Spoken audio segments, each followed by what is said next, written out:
So, ito na yung nakadkad natin na papaya. Gagawa ako ng atsara. So, ayan. Ito yung ginamit ko sa nakadkad. No, masugat ka po! Pepper at saka carrot. Ayan.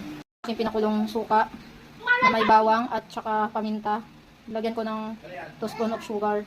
So, ngayon, maglalagay na ako ng aking carrot. Palutuin ko muna yan. At meron tayong, ilagay ko na rin ng bell pepper.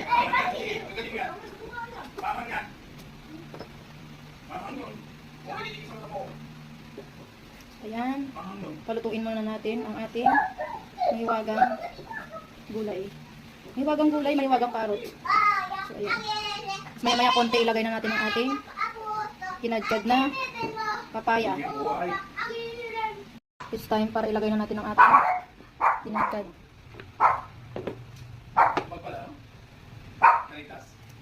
Bag tay? Ayos.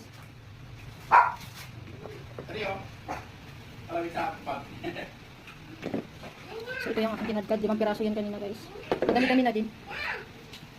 So yan. Palutuin lang natin siya ng very light.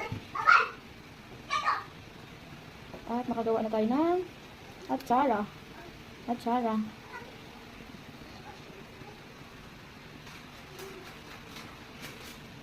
Wait lang ulit ng atsara guys.